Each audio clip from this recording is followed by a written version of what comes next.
کئی لوگوں نے پوچھا کہ عید کی نماز کیسے پڑھیں، تو اب کیا بتائیں، اتنا بات علماء کی ہر جگہ پھیل چکی ہے، لیکن ہو یہ رہا کہ کنفیوژن بہت ہو رہا ہے، تو لوگ پریشان ہو جا رہے ہیں، بجائے رہنمائی کے پریشانی ہو جا رہی ہے کہ ایک یہ آ گیا واٹس ایپ پہ، پھر پیچھے سے دوسرا آ گیا، پھر تیسرا آ گیا، یہ اس طرح لوگ پریشان ہوتے ہیں۔ بہرحال اس سلسلے میں ہمارے ہاں ہندوستان کے علماء نے تقریباً ہی مکاتب فکر کے، مختلف مکاتب فکر سے تعلق رکھنے والے سبھی علماء نے ایک مشترکہ بات یہ کہی ہے کہ عید الفطر کی نماز جو ہے موجودہ حالات میں انفرادی طور پر اپنے گھر میں بجائے نماز عید پڑھنے کے چاشت کی نماز پڑھ لیں، کیونکہ فقہا نے لکھا ہے کہ جس کو عید کی نماز نہیں مل سکی تو وہ اپنے گھر میں جا کے چاشت کی پڑھ لے۔ تو موجودہ صورتحال پابندیوں کی ایسی ہے کہ گویا نہیں مل رہی ہے ہم کو نماز، ورنہ اصلاً تو عید کی نماز آسمان کے نیچے کھلی جگہ پر اور مجمع کثیر میں پڑھی جاتی ہے۔ ظاہر ہے وہ سب ہم کر ہی نہیں پائیں گے، چھوٹی چھوٹی بحثیں کرنے کا کیا فائدہ ہے۔ تو بہتر یہ ہے کہ ہمیں جب کوئی گناہ ہی نہیں ہوگا تو ہم اپنے گھروں کے اندر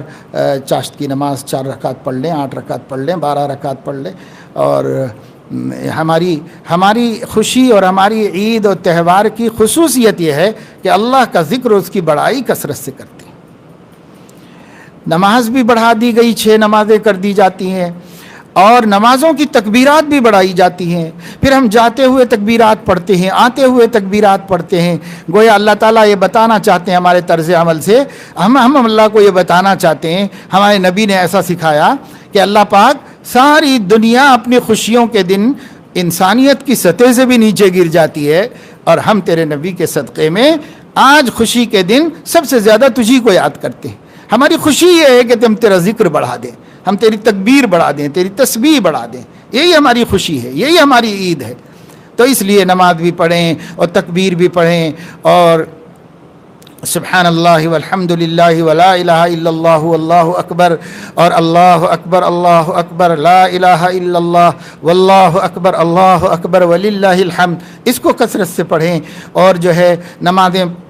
نماز پڑھیں اور خوب ذکر کریں اس دن، اور جو اللہ نے میسر کیا ہے کھائیں پیئیں، خود کھائیں، اپنے پڑوسیوں کا خیال کر کے کھائیں، انہیں بھی کھلائیں، اور کتنی مصیبت کیوں نہ ہو، مصیبت ہے تو مصیبت ہے، خوشی ہے تو خوشی ہے، اللہ جو دے وہ قبول ہے۔ تو جب اللہ خوشی کا دن دیں گے تو اللہ کو خوشی بھی دکھائیں گے، حالانکہ ہم بہت سخت مشکلات میں ہیں،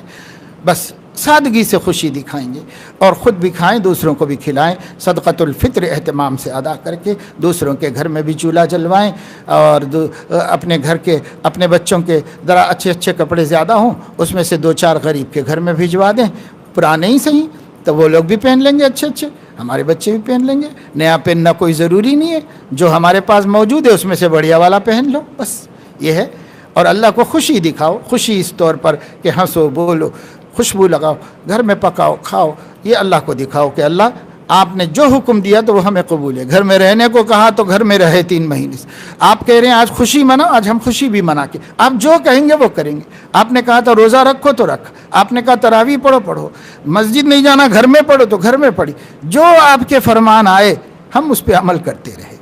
تو اب یہ ہے کہ اب آپ جو ہیں ہماری ناقدریوں کو معاف کر دیجئے، اور جو کچھ ہم نے دعائیں مانگی ہیں اس کو قبول کر لیجئے، اور آج یہ فیصلہ کر دیجئے کہ اب مسجدیں تیری آباد ہو جائیں، اور ہم وعدہ کرتے ہیں کہ اب مسجدیں کھلیں گی تو ہم ویران نہیں ہونے دیں گے، ہم اس کو ذوق شوق سے آباد کریں گے، بچے بھی کریں گے، بوڑھے بھی کریں گے، جوان بھی کریں گے، سب آباد کریں گے تیری مسجدوں کو۔ اللہ سے اس کا عہد کرو، اللہ رحم کرے گا، کرم کرے گا انشاءاللہ ضرور۔ ما یفعل اللہ بعذابکم ان شکرتم وآمنتم وکان اللہ شاکرا علیما۔ اللہ فرما رہے ہیں اللہ تمہیں عذاب دے کے کیا کرے گا اگر تم شکر گزار رہو اور ایمان والے رہو۔ اللہ تو بہت قدرداں ہیں اپنے بندوں کا۔